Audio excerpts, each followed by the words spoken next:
What if your dreams aren't just fantasies, but whispers from beyond? For millennia, people have sought answers in them, and perhaps with good reason.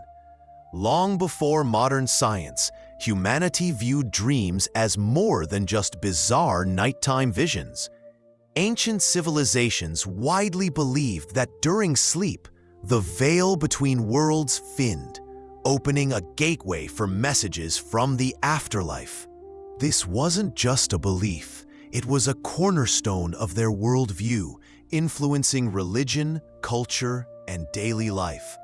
In ancient Egypt, for example, dreams were considered direct communications from gods or deceased ancestors. Dream interpreters were revered figures, capable of deciphering these cryptic messages. For pharaohs and nobles, dreams could foretell great events, offer guidance in governance, or warn of impending danger. Entire dream books meticulously cataloged dream symbols. It was believed that the souls of the dead could appear in dreams to impart wisdom or requests. Ancient Greece also placed immense value on dreams. The famous temples of Asclepius, the god of healing, were sites of incubation, ritual sleep where the sick hoped to receive divine instructions for their cure. Philosophers like Plato pondered dreams as manifestations of the soul, freed from bodily constraints. Deceased heroes and gods often appeared in dreams to offer advice or predict the future. In indigenous cultures, from Native Americans to Siberian shamans, dreams were central to spiritual life. Shamans used dreams to journey to the spirit world, commune with ancestors, and gain knowledge. It was believed that the soul could leave the body in dreams and interact with the spirits of the deceased, bringing back vital messages for the community. Rituals, songs, and dances were often designed to encourage such prophetic dreams. Despite geographical and cultural differences, these beliefs shared a common thread. Sleep is not a passive state, but an active interaction with a world beyond the visible. It was a bridge through which not only omens could come, but also direct messages from those who had crossed the final threshold. This universality of beliefs prompts us to wonder, was it simply a figment of the imagination? Or did the ancients perceive something that modern science is yet to explain? What if these poignant encounters in dreams with departed loved ones aren't messages from another world, but the deep work of our own consciousness trying to cope with loss? After losing a loved one, the world seems to dim, and the heart fills with unbearable pain. During this time, many experience incredibly vivid dreams where they meet the deceased again. These dreams are often seen as precious gifts, a final farewell or consolation from beyond. But what does psychology say about this? Are these encounters direct messages from another world, or the complex work of our own minds, grappling with an irreplaceable loss? Psychologists agree. Dreams about the departed are a natural part of the grieving process. Our brains, confronted with loss, actively seek ways to adapt to the new reality. During sleep, intense processing of emotions and memories takes place. The image of the deceased is firmly imprinted in our memory, and these memories resurface, sometimes in unexpected forms, allowing us to relive moments of connection. Memory mechanisms play a key role here. The brain doesn't just replay old images. It can create new interaction scenarios based on our desires, fears, and unspoken words. It's a way to finish conversations, give more love, say goodbye. Such dreams can be incredibly comforting, giving the feeling that the connection hasn't been severed completely. Sometimes, in dreams, we receive answers to questions that tormented us while awake, or find solace in words we longed to hear. Moreover, our subconscious, especially in a state of grief, actively projects our deepest desires and needs. The desire to see a loved one again, to feel their presence, to receive support. These are powerful internal impulses that can materialize in dreams. These projections aren't deceptions. They serve an important function in the healing process, helping the psyche process trauma. Dreams about departed loved ones, from a psychological perspective, often act as a powerful tool for self-help. They allow us to safely explore our feelings, express unexpressed grief, accept the irreversibility of loss. Regardless of belief in their mystical origin or understanding them as a manifestation of the psyche, their therapeutic value is undeniable. They provide an opportunity to be with those we love, even if only for a short time, which is an important step towards acceptance and moving forward. No one can tell you how to explain the amazing instances when dreams about departed loved ones turned out to be prophetic or contained information that couldn't have been known. But we'll try to understand what's behind it. There are stories that make us pause in wonder. Dreams that seemed ordinary suddenly took on prophetic meaning after tragic events. Dreams where deceased loved ones pointed out hidden things, warned of impending danger, or revealed secrets. These phenomena, where a dream about a dead person seems to carry important, previously unknown information, have always sparked heated debate. Are these truly messages from the afterlife, or is our consciousness trying to make sense of the world, simply finding coincidences where none exist? From the point of view of an impartial observer, most such cases can be explained through the lens of cognitive biases and the laws of probability. Our brain is an incredibly powerful tool for finding patterns, even where they don't objectively exist. Throughout life, a person has thousands of dreams. Some are forgotten, others remain in memory. Naturally, among such a vast number of dreams, there will inevitably be those that remarkably coincide with real events that occurred afterward. One of the key factors here is confirmation bias. If a person believes in prophetic dreams or a connection to the afterlife, they will actively seek out and remember the dreams that confirm their beliefs, ignoring or quickly forgetting those that didn't come true. This creates the illusion that prophetic dreams happen much more often than they actually do. Another important phenomenon is hindsight bias, or the survivorship bias.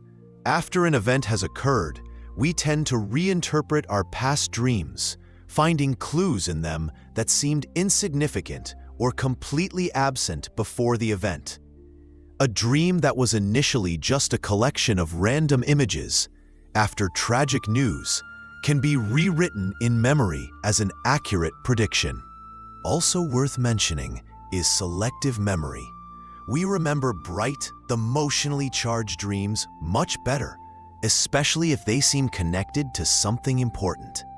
A dream that came true becomes a legend, passed from mouth to mouth, gaining details, while hundreds of thousands of unfulfilled dreams fade into oblivion.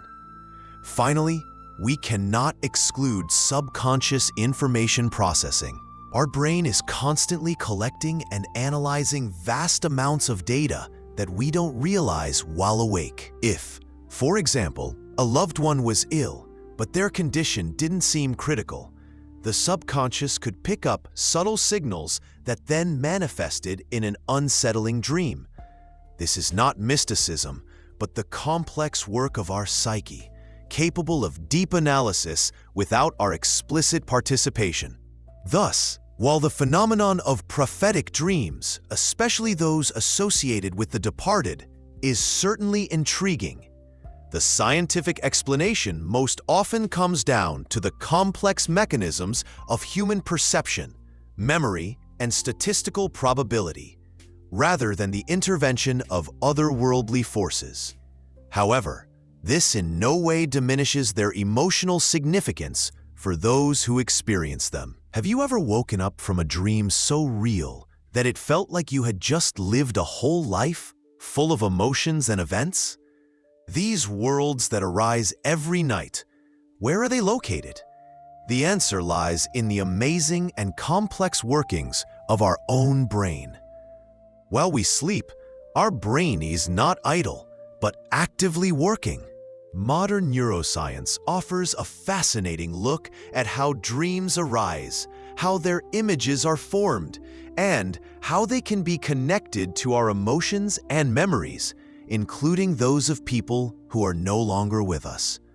The main phase of dreaming is rapid eye movement sleep, or REM sleep. During this period, brain activity is remarkably similar to wakefulness, but with key differences. The prefrontal cortex, responsible for logic and rational thinking, reduces its activity. This is why dreams are often illogical, full of absurd transitions that we, as sleepers, accept without question. At the same time, the limbic system, the deep brain structures responsible for emotions and memory formation, such as the amygdala and hippocampus, shows increased activity. This explains why dreams are so saturated with feelings: joy, fear, sadness, love. The brain actively processes daily impressions, consolidates or filters out memories, which directly affects the content of our dreams. The visual cortex also activates, creating vivid, sometimes photorealistic images. The brain synthesizes these images, emotions, and fragments of memory into a narrative framework, what we perceive as the plot of the dream. It's like an internal movie created by our subconscious from scraps of experiences, thoughts, and feelings. From a neurobiological perspective, dreams about departed loved ones can be a powerful manifestation of memory and the emotional system at work. The brain, processing grief, memories, unspoken words, recreates the image of a loved one. This allows us to relive emotions, say goodbye, or find solace in a safe, albeit illusory, reality of sleep. This doesn't diminish their significance, but rather underscores the amazing ability of our brain to heal and adapt, using dreams as a unique tool for processing the most complex life experiences. For thousands of years, across hundreds of cultures, billions of dreams, from ancient prophecies to modern neurobiological discoveries, we've explored how humanity has tried to unravel the mystery of dreams, especially those that seem to come from the departed. Our journey took us through the mystical beliefs of ancient Egypt and Greece, where dreams were considered direct messages from gods and ancestors. We saw how shamans used them to connect with the spirit world, and how entire civilizations built their lives around the interpretations of nocturnal visions, seeing in them unambiguous instructions from the other side. Then we delved into the world of psychology, which explains dreams about the departed as a powerful mechanism of the psyche, contributing to the experience of grief, memory, subconscious projections, and the deep desire to feel the presence of a loved one again, form these vivid and often comforting dreams. This doesn't mean they're less important. On the contrary, their therapeutic value is undeniable, helping us accept loss and continue moving forward, finding internal resources for healing.